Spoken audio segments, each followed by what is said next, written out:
What's going on, everybody? Today I want to talk about my first powerlifting competition, which was 2 days ago in Kingsport, Tennessee at Kingsport Fitness.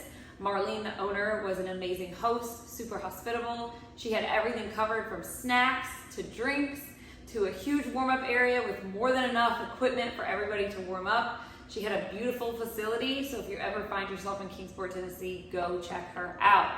Also, the USPA and USPA Tennessee ran a seamless, awesome meet.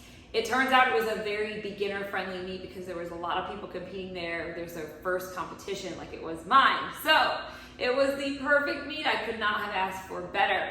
With that being said, I wanted to go over a couple of things leading up to, during, and of course after the meet that, looking back, it makes a lot of sense now, how we train and things like that. But quickly, I want to break down what powerlifting is. If you don't know, it is a combination of 3 main lifts: squat, bench, and deadlift. And you perform all 3 of these lifts on the same day. The goal being to get the most weight, to lift the most weight. Now, you are categorized by your weight class and by your age. And that's basically who you are competing against. Like, you're competing against yourself, but you're also competing against other people to lift more weight than them in these 3 lifts.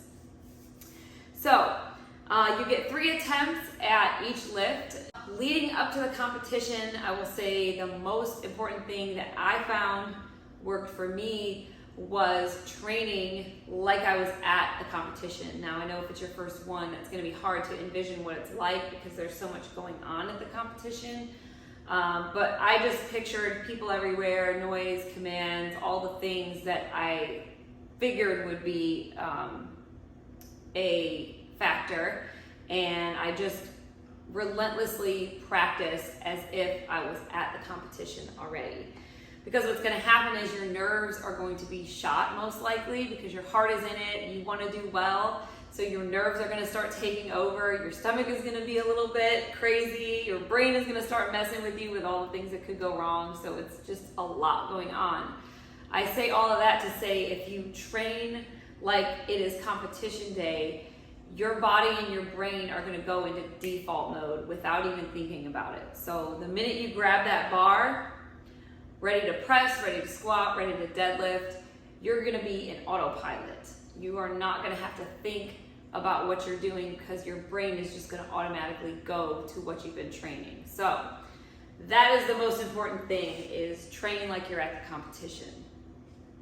The second thing is reading the rule book. Now, I made the mistake of trying to read the rule book on the way to the competition and a couple of days before the competition when I was so nervous that trying to process all of that information was very overwhelming to me, and it led me to think of all the things that could possibly go wrong. So I suggest you read the manual a month, maybe 2 to 3 weeks before the competition, just so you can kind of absorb all of these things and even implement some of the rules as you're practicing at the gym, or training at the gym, not practicing, but training at the gym.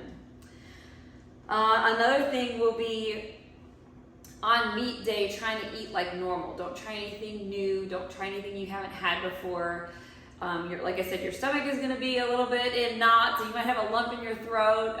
So you're gonna wanna eat things that you're used to and that your body recognizes, and don't try anything new. And my advice is eat a little bit lighter and then bring food with you so that you can eat during the competition. If you feel like it, you may not feel like it, but just have it there in case you need it.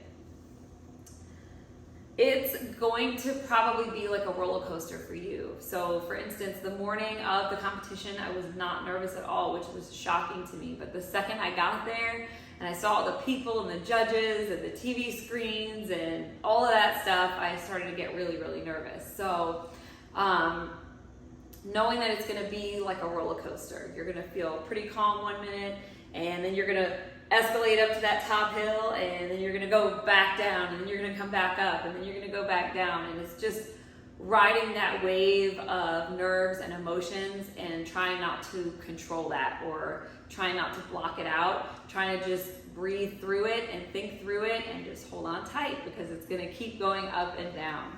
So to help with that, I took 1 lift at a time. My coach always tells me 1 lift at a time. Don't worry about what happened the lift before. Don't worry about what might happen in the future. worry about that specific lift at that time and just complete that lift.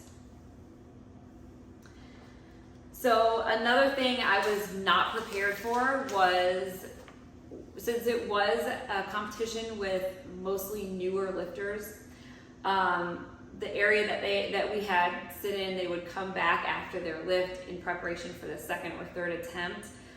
If some of the lifters didn't get their lift, they were talking about why they didn't get it and what factors.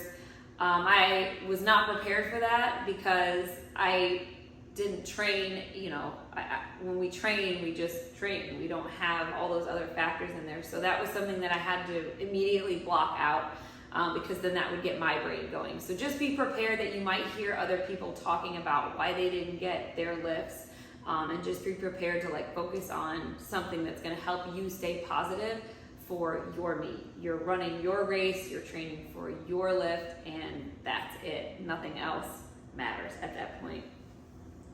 So take one lift at a time. This is kind of my introductory video where I'm just talking about my personal experiences.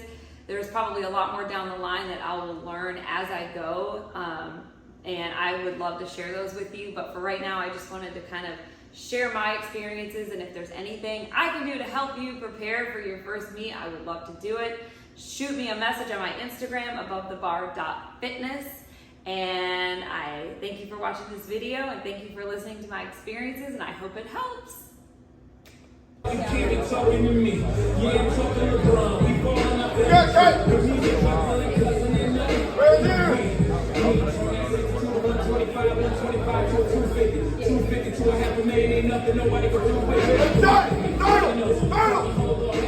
Translation. Beast, that's my next say. Beast, that's my next say. Yeah.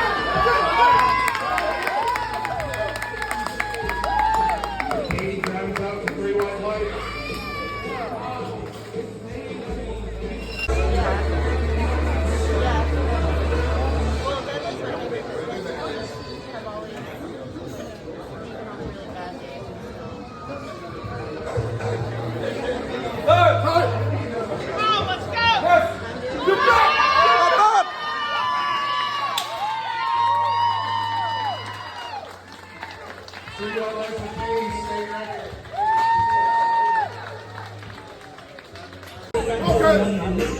Okay.